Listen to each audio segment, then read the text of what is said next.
comunicado, la Comisión Nacional de Derechos Humanos insiste en el comunicado anterior, lo que dijo en el comunicado anterior sobre el INE y la reforma electoral.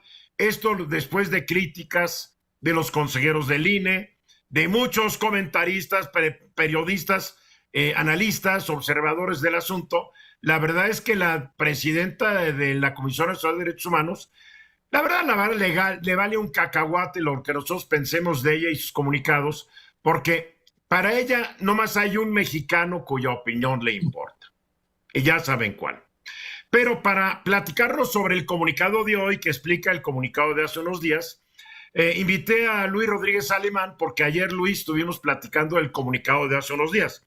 Ya leíste el comunicado de hoy que explica el de hace unos días, y ahí veo una contradicción. Por un lado, no violó el artículo 102 constitucional, pero por el otro lado sí violó el artículo 102 constitucional. Ya no entiendo nada. El comunicado que se publica el día de hoy, más que un comunicado, pretende ser un extrañamiento que se formula tanto al INE como a algunos senadores y a los propios miembros del Consejo Consultivo de la CNDH.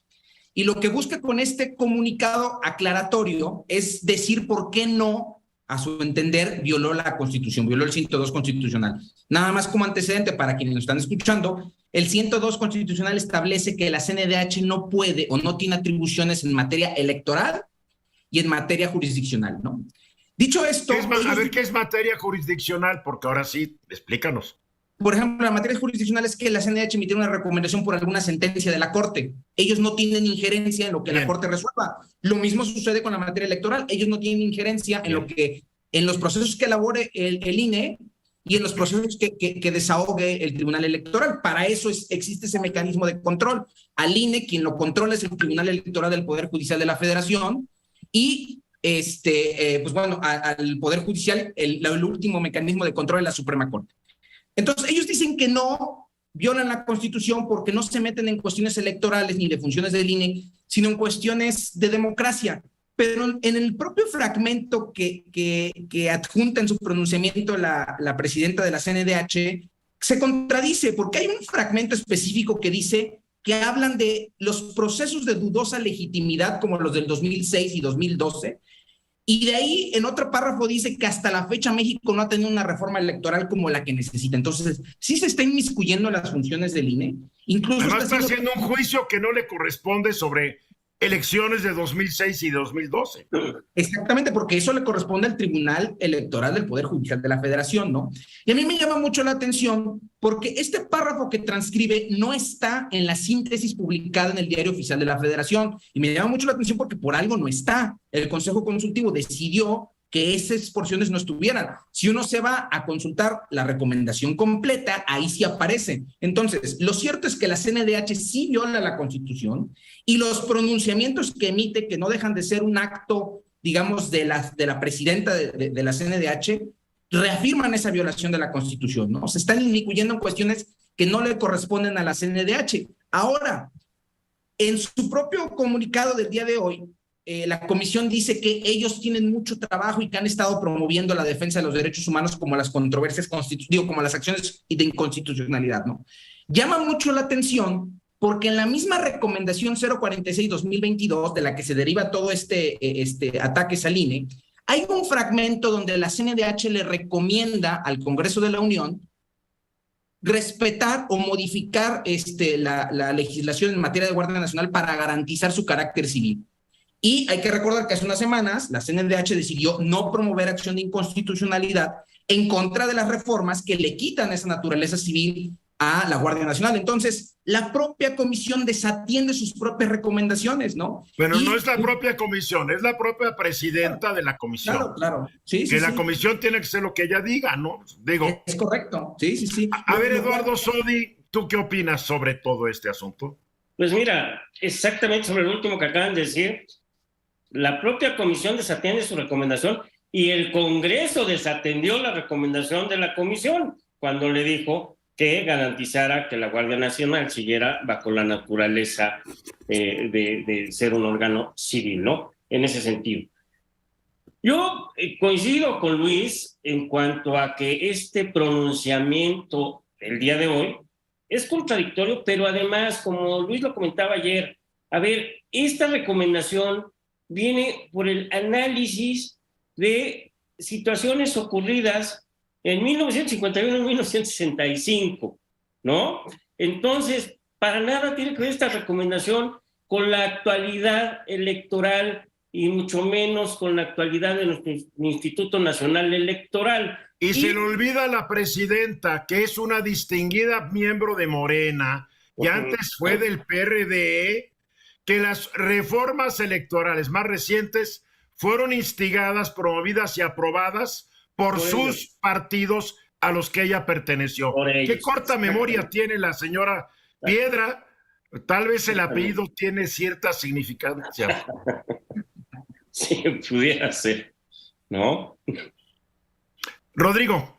Yo creo que dentro de todo esto es precisamente que la presidenta usa la comisión como si fuera su caja de resonancia. Y eso es lo que de alguna manera está mal, que usen una institución para esto que están haciendo. Más que lo jurídico, yo me iría más a lo social o a lo político, si quieren.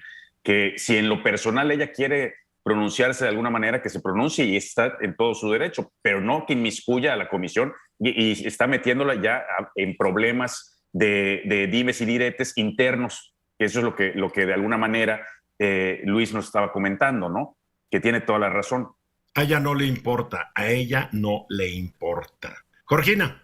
Pero además, el primer párrafo dice que es totalmente falso, que la recomendación invade la esfera de competencia del INE, pues no hace referencia a procesos electorales, pero lo que dice Luis Miguel y nos explica también Eduardo Sodi es que es en materia electoral. Entonces ya ni siquiera el primer párrafo funciona. Y luego el segundo parece como señora chismosa, nuestro extrañamiento, o sea, es pleito con el INE y además de que no le corresponde, pues sí se ve como muy mandado a hacer, ¿no? Y claramente la Comisión Nacional de Derechos Humanos pues no ha dado muy buenas resultados ni recomendaciones últimamente. Bueno, el segundo párrafo que tú aludes empieza diciendo esto: tras el cúmulo de ataques y mentiras vertidos en los últimos días en contra de esta Comisión Nacional de los Derechos Humanos. O sea, ¿quién es para juzgar si son mentiras? O sea, de acuerdo a la señora Piedra, todo lo que hemos dicho nosotros son puras mentiras. ¿Eres un mentiroso, Luis? No, pero Eduardo, a ver, entonces también es un mentiroso el propio Consejo Consultivo que, como dijo ayer Luis, emitió un comunicado en el que le dijo a esta señora Piedra que debe apegarse a las recomendaciones generales, a su literalidad. Entonces, en este segundo párrafo que tú mencionas, dice, los ataques en contra de esta comisión, pues sí, aquí no ha habido ataque. La propia comisión le dijo que se apegara a la literalidad de la recomendación. El Consejo Consultivo de la CNDH es la que le corrige a ella la plana. Así es. ¿Qué más puedes añadir, Luis? Hoy por hoy, muchos mexicanos comenzamos a cuestionarnos la legitimidad de la CNDH o su viabilidad. Y yo creo que es inadecuado. La CNDH tiene a su cargo una de las pocas atribuciones que tiene una institución no política para promover revisiones constitucionales contra actos en abstracto, contra reformas en abstracto. Si un mexicano se quiere ir a quejar de una reforma legal, necesita propiamente un acto de aplicación. La CNDH no tiene esa barrera, puede directamente acceder, una vez aprobada una reforma, a impugnar su constitucionalidad. Es muy delicado que hoy se encuentre capturada porque quiere decir que los mexicanos estamos perdiendo esa vía de acceso a la jurisdicción que se encontraba a cargo de la CNDH y que en los peores tiempos de la CNDH nunca dejó de ejercer esas facultades. Y hoy, metido en estas grillas, lo ha dejado de hacer. Es muy curioso que el presidente critique al INE porque dice que está politizado y está permitiendo que la que él puso ahí al frente de la Comisión Nacional de Derechos Humanos esté politizando un organismo que para nada debería estarlo. Es correcto, sí. Para nada. Eduardo. Fíjate, en el comunicado del día de hoy, dice que irán a las instancias nacionales e internacionales por el asedio que están llegando al límite de que pone en peligro la autonomía y la misión constitucional. Por Dios santo. O sea, ya esta señora está perdida totalmente. Las distintas comisiones de derechos humanos en el mundo le van a reprobar esto, más que... Ahora, la verdad es que no creo que lo haya escrito ella. Yo creo que se lo escribió en una dirección jurídica en otra dependencia, porque ella no tendría la capacidad para escribirlo. De acuerdo. La verdad. Sí, Georgina. Dice, la verdad es que México no ha tenido la fecha de la reforma política. O sea, ellos también, como bien dices, juzgan cuál es la verdad, ¿no? Bien, para concluir, Luis. Pues para concluir, yo solamente me gustaría, igual que lo señalé ayer, estos ataques que señala la CNDH no son ataques, simplemente es la opinión de los mexicanos que vemos que es una institución que servía para defender derechos humanos y que hoy se encuentra capturada políticamente. Bien, bueno, vamos a ir a los mensajes. Gracias, Luis Rodríguez. Te veo el miércoles que viene. Vamos a los mensajes.